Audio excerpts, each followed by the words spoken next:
Explore India with विकास में आपका स्वागत है। आज हम अमरनाथ यात्रा के बारे में विस्तार से चर्चा करेंगे। जम्मू कश्मीर केंद्र शासित प्रदेश में स्थित अमरनाथ हिंदुओं का एक प्रमुख तीर्थ स्थल है। अमरनाथ को तीर्थों का तीर्थ भी कहा जाता है क्योंकि यहीं पर भगवान शिव ने मां पार्वती को अमरत्व का रहस्य बताया था। आषाढ़ पूर्णिमा से शुरू होकर रक्षाबंधन तक पूरे सावन महीने में होने वाले पवित्र हिमलिंग दर्शन के लिए प्रतिवर्ष लाखों लोग अमरनाथ आते हैं। अमरनाथ गुफा लगभग 150 फुट में फैली हुई है। इसी गुफा के एक कोने में एक ऐसी जगह है जिसमें टपकने वाली हिम बूंदों से लगभग 10 फुट ऊंचा शिवलिंग बनता है।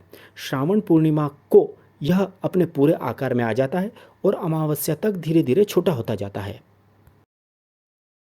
अमरनाथ गुफा में आज भी कई श्रद्धालुओं को कबूतरों का एक सफ़ेद जोड़ा भी दिखाई दे जाता है, जिन्हें अमर पक्षी कहते हैं। ये पक्षी भी शिव जी की अमर कथा सुनकर अमर हो गए थे। यदि आप अमरनाथ के हिम शिवलिंग के दर्शन करने की योजना बना रहे हैं तो हम इस वीडियो में आपको यह बताएंगे कि आप इस यात्रा को बिना परेशानी के कैसे संपन्न करें। अमरनाथ यात्रा की तैयारी का सबसे पहला चरण है कि आप अमरनाथ यात्रा के लिए रजिस्ट्रेशन कराएं, जिसे यात्रा परमिट भी कहते हैं। श्री अमरनाथ जी श्राइन बोर्ड प्रतिवर्ष अमरनाथ यात्रा के लिए पूरे देश में लगभग 450 बैंक शाखाओं के जरिए रजिस्ट्रेशन करता है। यह रजिस्ट्रेशन हर साल सामान्यतः अप्रैल महीने से शुरू होता है। यह registration Punjab national bank, Jammu Kashmir bank, yes bank आदि बैंकों की अधिकृत शाखाओं से करवाया जा सकता है। इन बैंक शाखाओं की जानकारी श्री अमरनाथ जी श्राइन बोर्ड की वेबसाइट पर उपलब्ध रहती है। यात्रा परमिट फीस केवल 50 रुपये ही होती है। रजिस्ट्रेशन कराने के लिए आपको किसी मान्यता प्राप्त डॉक्टर अथवा मेडिकल अथॉरिटी द्वारा जारी स्वास्थ्य प्रमाण पत्र अर्थात मेडिकल सर्टिफिकेट भी देना होता है। 13 वर्ष से कम और 75 वर्ष से अधिक आयु के लोगों तथा 6 सप्ताह से अधिक समय से गर्भवती महिलाओं को इस यात्रा की अनुमति नहीं होती है। यदि आप ऑनलाइन रजिस्ट्रेशन कराए बिना ऑन स्पॉट रजिस्ट्रेशन कराना चाहते हैं तो आप जम्मू, श्रीनगर, बालटाल, चंदनवाड़ी, नुनवान आदि जगहों पर पहुंचकर इस यात्रा के लिए रजिस्ट्रेशन करा सकते हैं। अब यदि आप यह सोच रहे हैं कि जम्मू, श्रीनगर या चंदनवाड़ी पहुंचकर तत्काल रजिस्ट्रेशन कराकर यात्रा शुरू कर देंगे तो ऐसा बिल्कुल भी नहीं होता है। यदि आप जम्मू या श्रीनगर पहुंचकर ऑन स्पॉट रजिस्ट्रेशन कराते हैं तो आपको यात्रा परमिट 5 से 10 दिन बाद का ही मिलता है। इस स्थिति में आप 5 से 10 दिन तक वहाँ क्या करेंगे? वहाँ रुकने का खर्च भी बहुत ज़्यादा आएगा। इसलिए हमारी आपको सलाह है कि आप ऑनलाइन रजिस्ट्रेशन के द्वारा ही यात्रा परमिट प्राप्त करें। इससे यह होगा कि आप अपनी यात्रा को बिना किसी परेशानी के सही तरह से प्लान कर पाएंगे। एक महत्वपूर्ण बात आप और याद रखें, जब आप अमरनाथ यात्रा का रजिस्ट्रेशन फॉर्म भरते हैं तो उसमें यह भी भरना होता है कि आप किस मार्ग से अमरनाथ यात्रा करना चाहते हैं। गौरतलब है कि अमरनाथ यात्रा के केवल 2 ही मार्ग हैं, एक पहलगांव जो चंदनवाड़ी से होकर जाता है तथा दूसरा बालटाल से। पहलगांव मार्ग से अमरनाथ गुफा की दूरी 48 किलोमीटर है तथा बालटाल से अमरनाथ गुफा की दूरी 14 किलोमीटर है। अब आपके दिमाग में यही विचार आ रहा होगा कि आप तो बालटाल वाले रास्ते से ही अमरनाथ गुफा की ओर जाएंगे। यह बात सही है कि अमरनाथ गुफा तक बालटाल से कम समय में पहुंच सकते हैं क्योंकि यह रूट बहुत छोटा है, लेकिन यह याद रखें कि बालटाल वाला रास्ता बहुत ज़्यादा कठिन और सीधी चढ़ाई वाला है। इसलिए इस रूट से बहुत कम लोग अमरनाथ गुफा की ओर जाते हैं। इस रूट से बुजुर्गों को तो जाने की मंजूरी ही नहीं है। इस रूट पर ट्रैकिंग के जानकार लोग ही जाना पसंद करते हैं।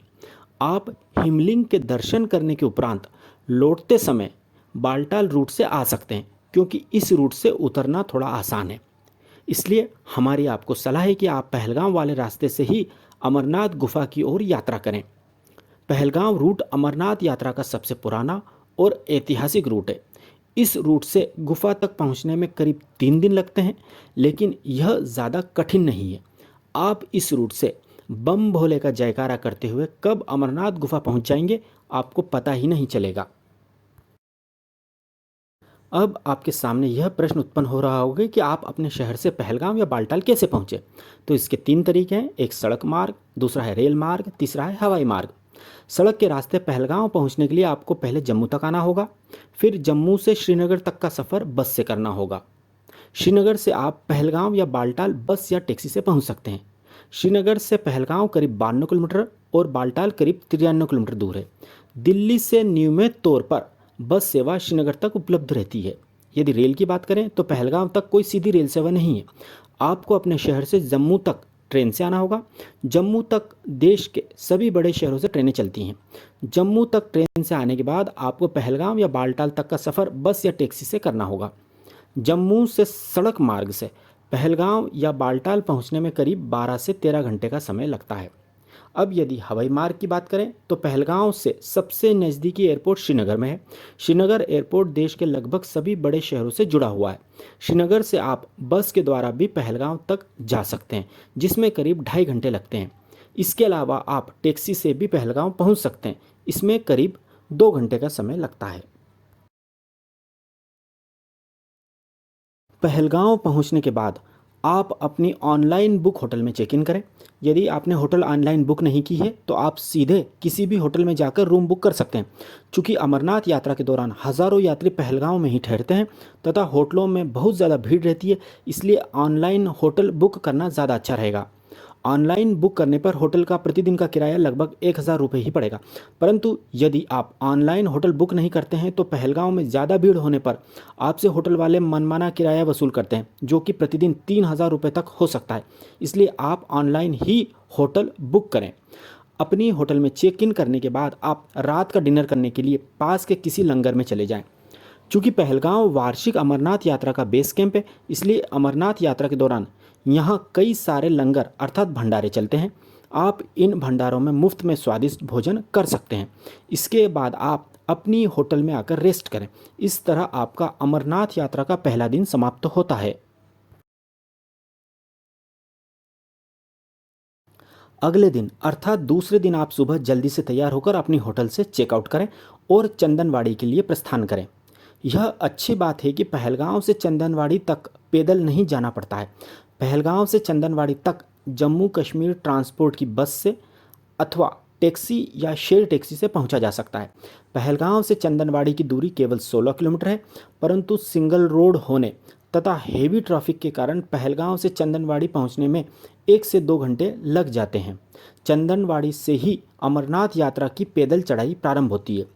आप पहलगांव से चंदनवाड़ी सुबह 9 बजे तक पहुंच जाएं तथा अपना अतिरिक्त सामान चंदनवाड़ी में श्राइन बोर्ड द्वारा संचालित क्लॉक रूम अर्थात अमानती गृह में रख दें। इनका किराया 10 रुपये प्रति 24 घंटे होता है। आप अपने साथ केवल ज़रूरी सामान जैसे रेनकोट, ग्लव्स, स्वेटर, दवाई, 1 या 2 जोड़ी कपड़े तथा खाने पीने का सामान ही रखें। यदि आपने अपने कंधे पर टांगने वाले बैग में ज़्यादा सामान रख लिया तो चढ़ाई के दौरान आपके कंधे पर टंगा 1 किलो का वज़न भी आपको 10 किलो का महसूस होगा।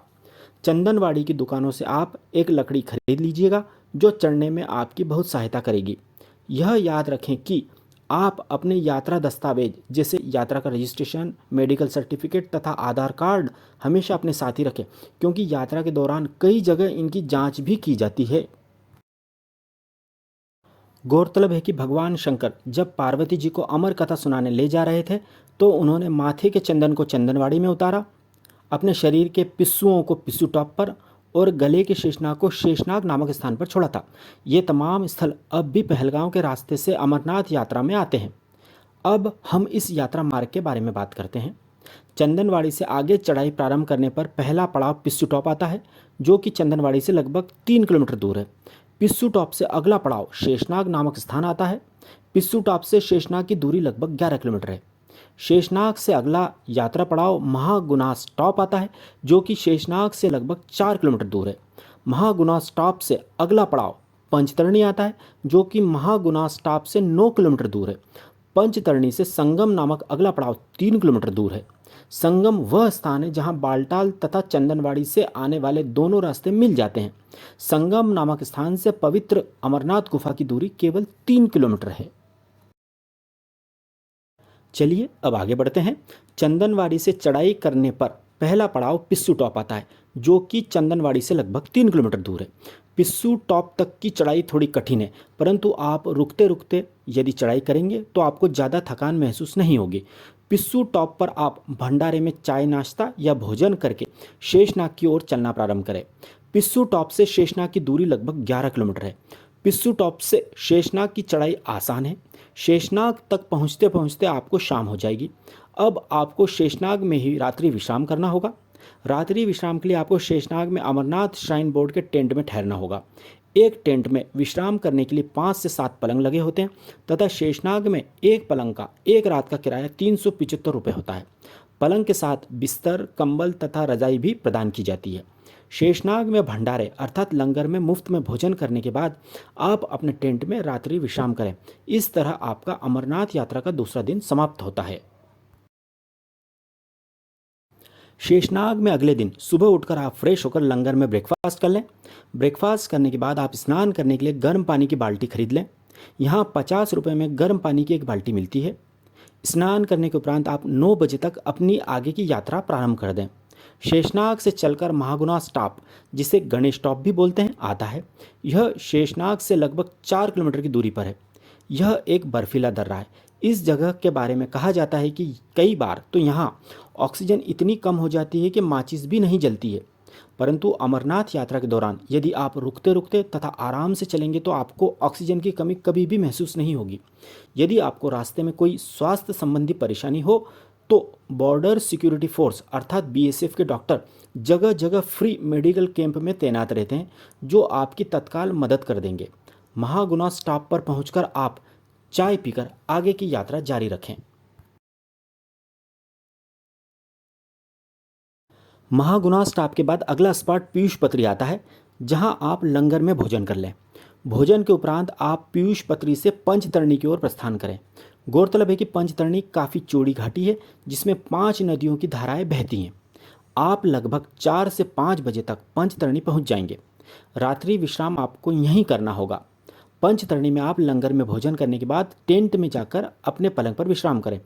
पंचतरणी में पलंग का किराया 375 रुपये होता है। इस तरह आपका अमरनाथ यात्रा का तीसरा दिन समाप्त होता है। अगले दिन अर्थात चौथे दिन आप सुबह गर्म पानी से नहाकर तथा चाय नाश्ता करके अपनी यात्रा प्रारंभ कर दें। पंचतरणी से संगम नामक अगला यात्रा पड़ाव 3 किलोमीटर दूर है। संगम वह स्थान है जहां बालटाल तथा चंदनवाड़ी से आने वाले दोनों रास्ते मिल जाते हैं। संगम पर दोनों रास्तों के दर्शनार्थी होते हैं, इसलिए बहुत ज़्यादा भीड़ रहती है। संगम से अगला पड़ाव अमरनाथ की पवित्र गुफा ही है। संगम से थोड़ा आगे बढ़ते ही दूर पवित्र गुफा दिखाई देने लग जाती है। गुफा के पास पहुंचने के बाद यदि आप स्नान करके हिमलिंग के दर्शन करना चाहते हैं तो वहां प्रसाद की दुकान लगाने वाले 50 से 100 रुपये में आपको गर्म पानी तथा नहाने के लिए जगह भी उपलब्ध करा देंगे। स्नान करने के बाद आप अपने मोबाइल फ़ोन, बेल्ट, पर्स आदि क्लॉक रूम में जमा करा दें तथा दर्शन के लिए लाइन में लग जाएं। 1 से 2 घंटे में आपको आराम से हिमलिंग के दर्शन हो जाएंगे। दर्शन करने के बाद आप क्लॉक रूम से अपना मोबाइल तथा अन्य सामान वापस ले लें।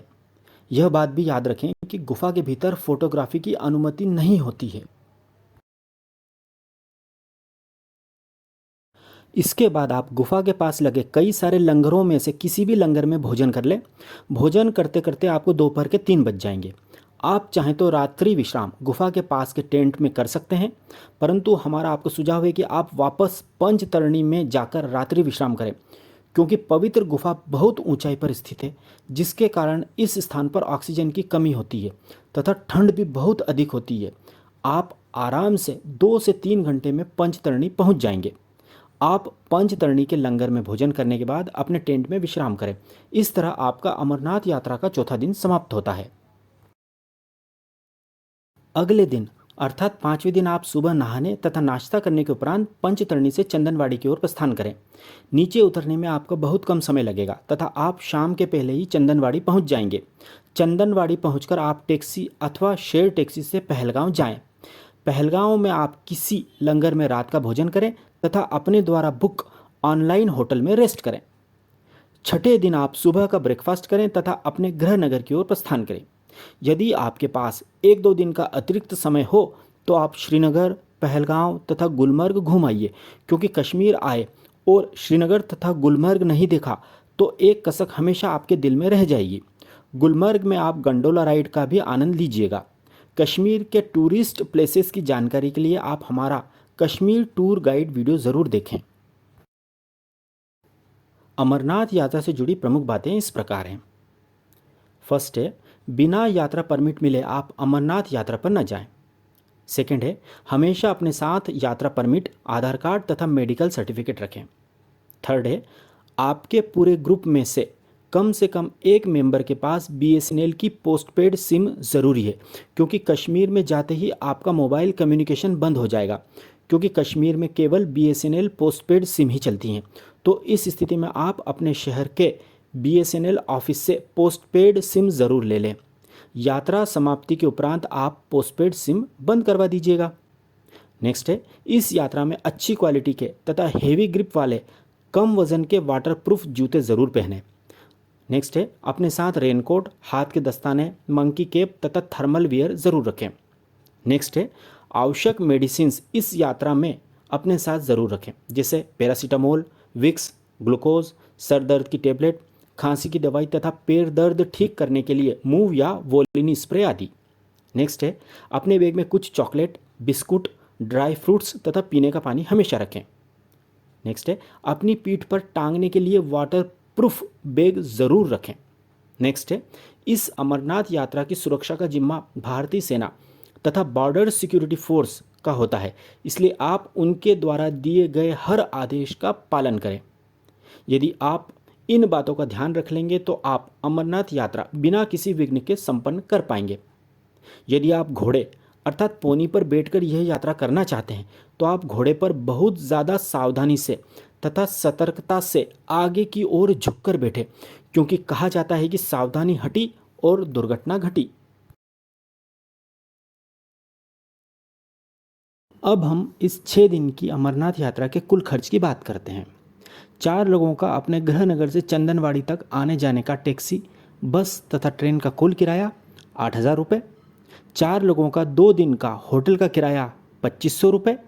4 लोगों का 4 दिन का टेंट में बेड का किराया 1,500 रुपये। 4 लोगों का 6 दिन का भोजन का कुल खर्च मुफ्त, क्योंकि हम लंगर तथा भंडारे में ही भोजन करेंगे। 4 लोगों का अमरनाथ यात्रा का अधिकतम कुल खर्च 12,000 रुपये। यदि हम इसे 4 से डिवाइड करें तो प्रति व्यक्ति अधिकतम कुल खर्च केवल 3,000 रुपये ही आएगा। इस प्रकार आप केवल 3,000 रुपये में शानदार तरीके से अमरनाथ यात्रा कर सकते हैं। तो अब इंतज़ार मत कीजिए, जल्दी ही अमरनाथ यात्रा का प्लान बनाइए। यदि आपको हमारी जानकारी सही तथा उपयोगी लगी हो तो प्लीज़ हमारे चैनल एक्सप्लोर इंडिया विद विकास को सब्सक्राइब जरूर कीजिएगा। धन्यवाद।